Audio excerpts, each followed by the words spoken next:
there's just different ways of representing an algorithm. You could give me code for it. You could go through a running example. You could give me a DFA or a Turing machine for it. You could give me some higher level of abstraction. Here's code. I personally find it very hard to read somebody else's code, right? If this code is so short and so easy, it shouldn't be hard to figure out what it does.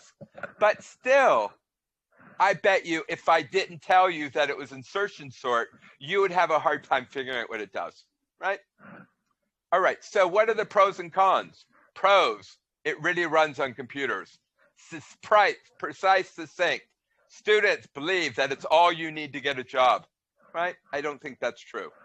All right, cons. I personally am not a computer.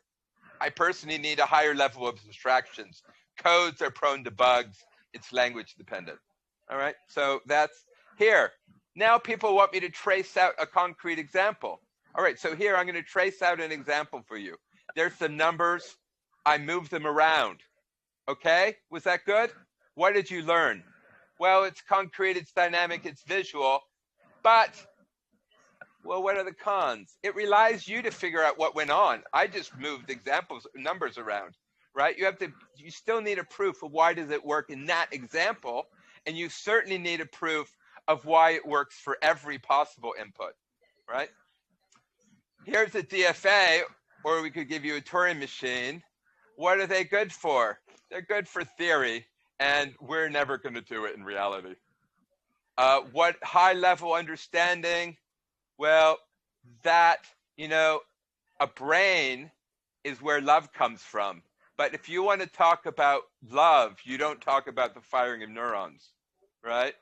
If you want to talk about how your computer works, it really works from AND gates and OR gates, but we're going to talk about algorithms at a much higher level, right? So what are the pros? More intuitive for humans. I like to think about it as if you were standing on a subway, how would you actually talk to a person, right? Or more, if you were dreaming, how would you actually talk to your subconscious, right? It's a useful method for how to think about algorithms, how to design algorithms, how to describe algorithms. And it's a view from which you don't later have to, I'm not talking about later proving that your program works. I'm talking about, we talk about it in a way so that we know it works, right?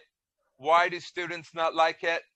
Well, it could be a lot of mathematics, but that's why I allow you to have pictures. It could be too abstract. Well, I don't know. It's not so bad. Don't fight me, right? The students who resist me get 0 on the first test, right?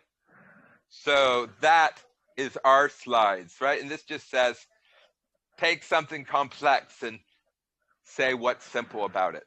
All right.